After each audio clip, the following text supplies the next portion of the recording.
Welcome to the Agile Career Podcast, where we will take you on the journey from employed for life to employable for life.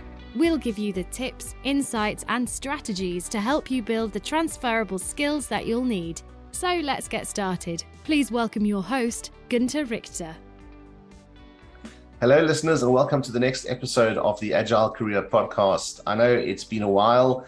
Things have been really chaotic, really busy. But I'm really glad to be back on track now. I've got another great guest for you today who I will introduce shortly. And one of the reasons I'm really excited about today's episode is because many or most of our episodes have really focused on careers around business and quite a few sport ones as well. But we haven't really delved much into the arts other than episode 5, I think it was, when we talked to a professional actor and some of the challenges that he went through to build a career in acting. So I'm very pleased to introduce Martin Wachters to you today. He's coming to us from the Netherlands, from Amsterdam. And broadly, I won't steal Martin's thunder, but he is a music teacher. And we're going to talk a little bit about his journey, how he came to be a music teacher and the sort of things that he went through and ultimately how he started his career. So without further ado, Martin, welcome to the show. Hi, Gunther. Very happy to be here. So, yes, I started my career studying physics, actually, a long time ago, and in Delft. And but I was always into music a lot, and I guess it was in my last year in high school that I was already playing piano and guitar all the time. And I never really considered studying music, guitar or piano, because I thought, oh, then it'll be lessons again. I'll end up hating it, because I'd had lessons before and never really liked it. But I really got to like it when I just started improvising and playing along to tunes, more the pop jazz method. So I never really considered going for music as a career, and I was always good at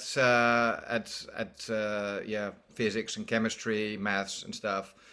My dad, he was a teacher at Delft Technical University, so I ended up studying physics.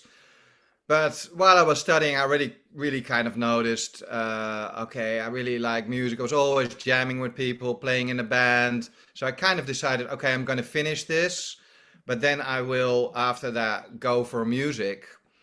Well, that, of course, once you've got this piece of paper, like a master's, in applied physics, so there's all these job opportunities, so it's kind of hard to actually do that. So I kind of got started in this job. I was doing artificial intelligence, actually, which is neural networks, which was kind of in 1997, which was really kind of just getting started. But working for Shell as a contractor, but I didn't like it, and I went pretty quickly from that to software engineering, which I liked quite a bit more. I met an Australian girl and moved to London and Australia, and did some traveling.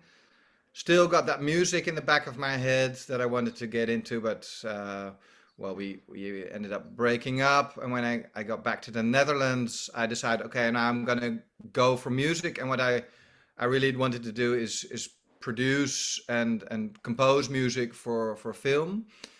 So I was kind of trying to combine that with software engineering, but I could not really get back into it. And I guess I'd been playing more live also. So so I decided to in 2002, I decided to, okay, I'm just going to quit the software engineering. I'm just going to really go for music. And that's when I started teaching from home, piano and guitar, which I'd never really done. I kind of taught a friend that I lived with as a student, and I taught a colleague, just kind of for fun, because I wanted to jam with him. And I just put up a few ads, and started teaching, and beside that playing in bands, and I also wanted to get into the producing again, but that didn't really happen. I liked the live music more, and I really liked the teaching. And I had this website, Muziekles Amsterdam.nl. So that's Music Lessons Amsterdam.nl. Not really because I wanted to start a music school, but just because I knew it was a good name, but it was more because I was teaching both guitar and piano. So, and that's then a friend asked me, can I be on your website? And I just thought a drum teacher, and I thought, okay, that's okay, because I'll just send students to you, and I don't teach drums, and it'll look like a music school on the website, and then later a singing teacher, and we did a few what do you call it, shows with students. I don't know what's the name for that. Not rehearsal, but Yeah, kind of. I know what you mean. yeah, an end of the year performance. So we had formed little bands and had them do like workshops, and then our students would play for their friends and family. And then in 2009, I decided, okay, I'm gonna either, because I was not really working together with these people apart from the performances. So it was kind of, they were just teaching from home, I was teaching from home.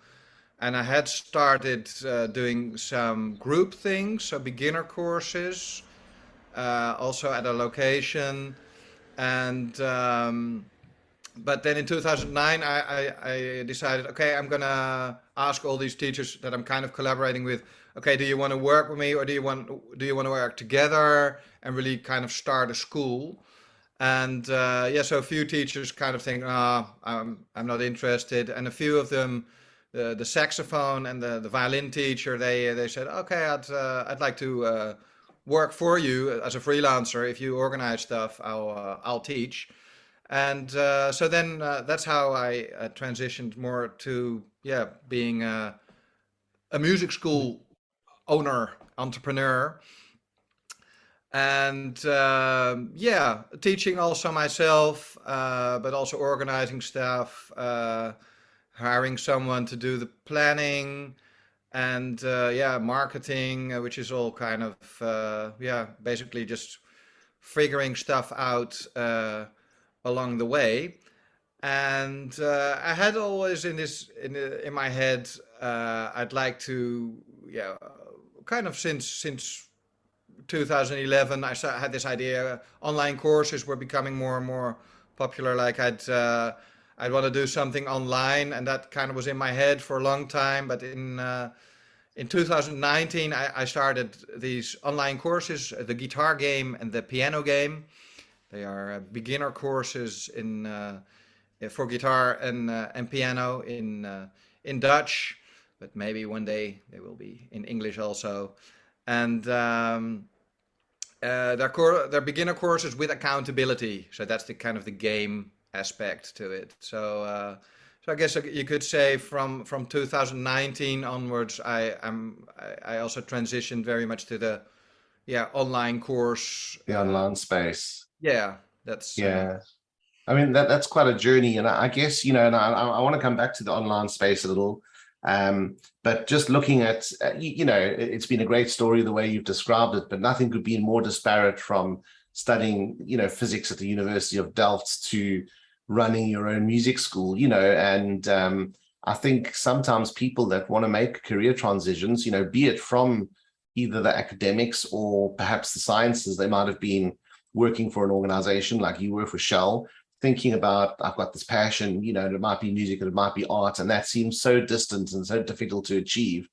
So, having you talk through those steps of how you did it, I think is kind of really helpful. And, the reverse is true as well, I suppose. Some people, study the arts, but ultimately end up in business. But again, it's like a difficult journey because it seems so foreign. So I really like the way you've laid that out. I think what's quite clear is there's some key themes emerging in terms of kind of what shaped the thing you do now. And, that's music. Music is key, obviously, because you've spoken about that from the start, saying, even before you went to university, you were really keen about music. There's teaching. And then I think the third leg is, as you said, entrepreneurship, so running your own business. And those three bits, when you put them together, almost like a Venn diagram, or sometimes an ikigai, as we talk about it, gives you that sweet spot to say, this is the thing for you. So, whether it was by design or kind of by accident, those bits have come together to kind of shape where you are now. So I think that's a really great story that our listeners can learn from. Yeah, and I guess you could also say the technical part. So I do so now with the online teaching, there's this so quite a bit of the stuff is automated, and that's also what I was kind of doing.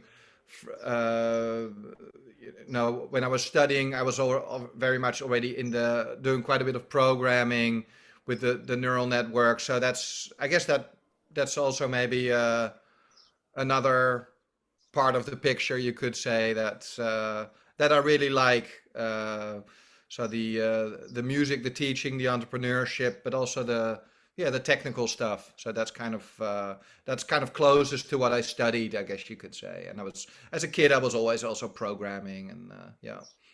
Yeah, I guess that's interesting because, probably going back to you and I, we've just been talking before the show about our birthdays coming up of similar age. And I think, I guess back in sort of the late 80s,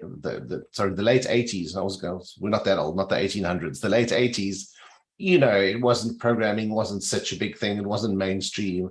Home computers were very few and in between. But I think now, and we've seen in many careers, that having some kind of, not always coding skill, but some ability to work with technology, whether it's coding, as you do, I think, in the Google version of JavaScript, or using a low code or even a no code environment, having those skills are going to serve you really well in any career that you do. I guess it's a way to problem solve and kind of build and create things. So that seems like it's becoming more mainstream as well. And one of my questions was going to be, and it always is in these interviews, around transferable skills, because one of the things I always kind of preach is to try, where people are wanting to change jobs or even, get promoted or change careers totally, what are those sort of transferable skills that they've learned where they are now that they can kind of pick up and implement in this new world that they're moving to? And I suppose the technology aspect was one, because, that was something you were doing even before the academics. But were there things that you learned, I suppose, not necessarily during your university studies, but perhaps when you were working in the AI world or software engineering, lessons and skills that you built there that then helped you move into this world of music and teaching? Yeah, well, I guess it's also maybe part of my personality, but I think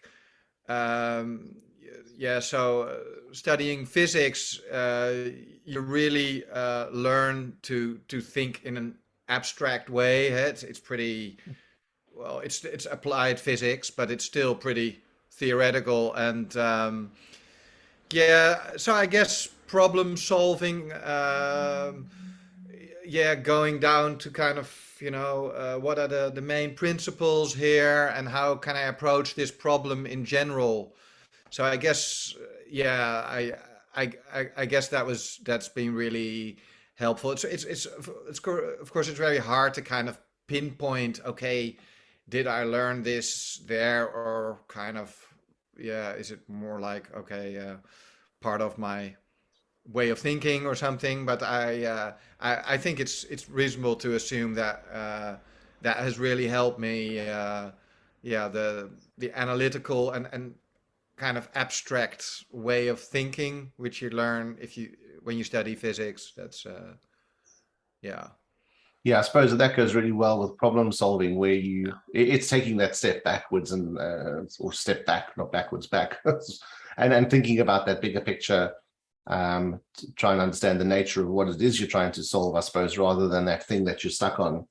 Um, Yeah, I guess it's also, yeah, if you're teaching, you're kind of always kind of checking, okay, does this resonate? Does this work? So you always, which you could see as a measurement, and then you're doing little experiments to kind of see what sticks, and the same for business, for marketing, and I guess yeah, that's the same thing there. Yeah. And one of the things that's quite interesting to me is thinking about, and again, going back to our circles, our Venn diagram, is, clearly, as I said before, music was the core of it, but, you could have gone to teach music at a high school or a kid's primary school, or you could have gone to work for someone else, but you kind of chose to go your own way and start your own business. And, do you think, was that by design? Was that because you've always had this entrepreneurial streak, or it was just that was the thing at the moment to do? Well, I when I started off teaching, I was not thinking, okay, I'm gonna make this my main thing. I kind of yeah, I just thought, okay, I'm just gonna do this on the side and be a musician or producer, composer. And yeah, while doing it, of course, it's also kind of, as a musician, it's the easier way to make some money. So that also helps, of course. But so I started out just doing it from home, just as a freelancer, and doing music, combining it with music, and kind of seeing where I wanted to go from there. In the beginning, I was still considering maybe do conservatory, and I kind of thought, well, I can't really see myself doing 4 years, and yeah.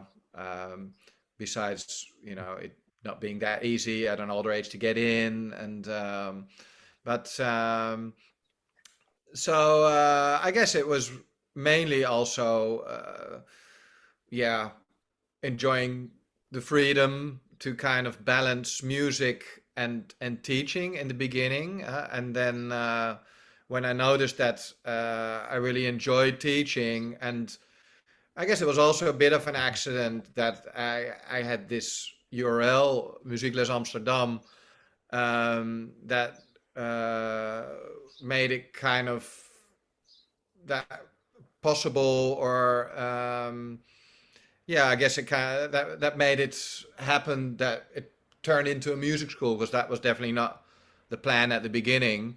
So that was maybe also, or maybe it was all subconscious. I don't know, but I guess the freedom aspect, like I guess for a lot of entrepreneurs, was the main thing, kind of wanting to balance the music and the teaching, and yeah, I guess kind of thinking also, yeah, what's the next step? Like, how can I make this more scalable?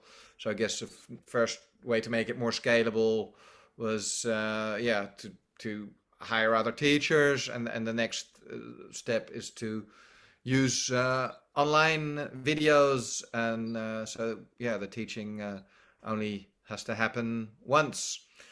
If well taught, then it's reusable forever. So And that's a really good point, I think, because clearly, running a music school and giving one-on-one or group lessons, it's kind of, you effectively selling your time, which brings us on to the online games that we wanted to talk a little bit about. Now, and I guess we talked a lot about the guitar game and the piano game, and we've talked about alternatives, how people sometimes learn online. But I guess you've brought in a few unique aspects to teaching in an online manner. So it would be great to hear a little bit around how you kind of shaped your proposition or your idea for creating the piano game and the guitar game. yeah, so the idea with the piano game and the guitar game is that you pay a fixed fee per month, and you get access to just the first lesson. And the first lesson is install an app so you can share videos. Then you get and after you complete that lesson or assignment, you could say, you get the next assignment. So you're always only focused on one assignment. So that makes it really focused. Whereas in comparison to a lot of online courses, you just get access to all these videos, and then a lot of videos never get watched. And even if you do watch the videos, a lot of assignments, exercises don't get practiced. Or so here, the game aspect is you share yourself playing an exercise with me. So of course, that cost me time to kind of check that you've done it, and then you get the next exercise. And if you manage to complete every exercise you receive within 1 month, always within a week, so there's always a 1 week deadline, then you get €10 back from the monthly fee. So there's always this incentive to kind of there's a deadline with consequences. And because I figured a lot of the reason for people to do physical music lessons is because they want this accountability, and more and more information can be found online. So the accountability aspect is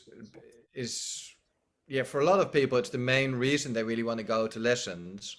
So because they don't want to feel bad, like going to their showing up at their lesson in front of the teacher and not having practice, like I had myself as a kid. I was not really, this was before I got really into playing piano, but as a kid, I always kind of made sure I wasn't, I could at least somewhat decently play the pieces and not kind of be there and like, oh, I didn't practice at all. So that's, and I guess this is a way to bring that into the online world. And it's not for everybody. As some people kind of really don't like this money on the line accountability thing. Of course, you've also got accountability, just knowing there are eyes on you. But I think, I think it is this thing is becoming more normal. I guess it's a bit of a hack. There's also websites that use this system, like put some money on the line if you don't do your taxes, or choose your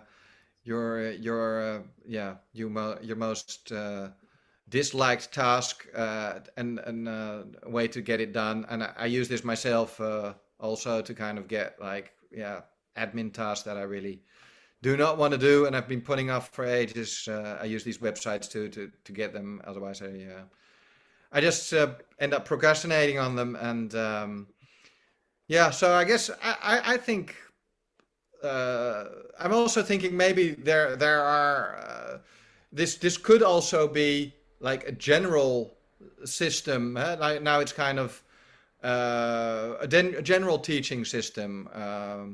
To kind of, it's also gamification, of course. It's making it kind of something's on the line. There's a consequence, and I've framed it so you get €10 back. So it's I guess it's framed in a positive way. But I guess a lot of people experience is also as losing. They start doing it like they're very consistent, and then they miss it for the first time. It feels like losing. I mean, I guess you can feel it both ways, but. I think there's. I think we're going to see more of this kind of thing. Gamification is definitely on the rise. So.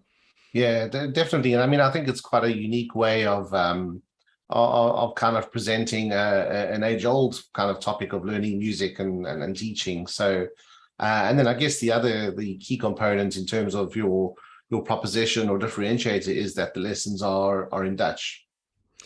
Yeah. I did at the beginning. I did think, oh, I'm gonna go English because then I can reach the whole world. And but I think, oh, I'll just start in Dutch, and because that's easier. That's my my main language. My mother is English, but English was originally my first language, but as you can hear, I do have a bit of a Dutch accent in there, and unfortunately, but Not at all. sorry, No, I said not at all. I mean, not at all. Well, speaking English with an accent means you speak another language. yeah, exactly. But yeah, so maybe one day I'll do it in English. But I guess I realized later that okay, there are a lot of courses in English and a lot less courses in Dutch. So and yeah, I guess it's one of the main pitfalls of entrepreneurship is that you think, okay, I'm going to cater to everybody, and it's good to kind of yeah, pick, a niche, and yeah, so I guess that was maybe it was not yeah, I think I'm not really at the moment thinking of doing all these everything in English, or maybe if I think of scaling, then it would be really scaling, and it would be getting someone else to do all the videos in different languages. But yeah, not at the moment. First, let's see if I can. There's 18 million people in the Netherlands. They all want to learn guitar and piano, so there's enough customers to be found. Absolutely, and I think that's key. Not catering for everyone, not boiling the ocean, not that kind of shotgun approach. So I think that's very sensible. All right, brilliant. I mean, that's been great. It's been awesome kind of hearing about that. And I mean, I know a lot about what you're doing around the guitar games because you speak often about that. But having all of the backstory has been really great, and I hope the listeners have taken some takeaways from that. What I'll do is obviously publish some sort of show notes along with this. But it's been really awesome. Before we end off, just a short sort of question from left field. Are there any books that you'd recommend to listeners? Any favorites for you that you'd want to pass on some good tips from? Yeah, I've read so many. I love reading like personal development books. Yeah, I guess I think, well, the one that kind of made me actually um, that's the one that jumps out now. There's love. I think it's Unleash the Power Within from Anthony Robbins. I guess that kind of gave me the guts to kind of go for music, because it's not easy if you're like in a in a well-paying job to kind of quit that and actually go for something, go for the unknown. So that's the one that came to mind first. What else?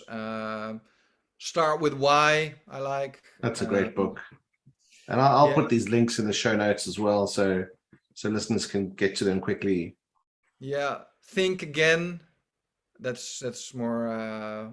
Also kind of don't assume you're right. This kind of. All right, those are some great suggestions. I'll pop those up in the show notes. And I guess finally, I mean, obviously I'll put up the links to the guitar game and piano game, but if people want to connect with you or find out a little bit more about the music school and the online games, where's the best place for them to connect? Yeah, so they can find me on LinkedIn, Martin Wachters. I'm sure you'll put I'll pop the link in as well. The link in. Yeah, that's also on Facebook. Not a great Instagram person, but Facebook or LinkedIn is probably best. Yeah. All right, brilliant. So I'll pop all those links on, plus the links to the guitar game and the music school, and hopefully you hear from some listeners wanting to talk a little bit more about learning music. That would be cool. And also, if anyone has, is interested, okay, how did you go about this, like in your head to kind of go for the plunge, if you'd say, like, or just kind of wanting to exchange thoughts about it, or just I'd be happy to to answer questions or have a chat. Yeah. Brilliant. That's a great offer. Thanks so much. And I think especially that point you made about taking the plunge and, moving from that safe corporate world. So I think, many people struggle with that. So that's a great offer. Thank you. Yeah, I'm still happy I did it. That was in 2002, so 20 years now. Yeah. Wow. Yeah. Wow, that's brilliant. I mean, it's been a fantastic story. Thanks so much for sharing it and spending time with me, chatting on the podcast. It's been really awesome. Thanks, Martin. Thank you too, Gunther. It was my pleasure. Thanks a lot. Awesome. We'll chat soon.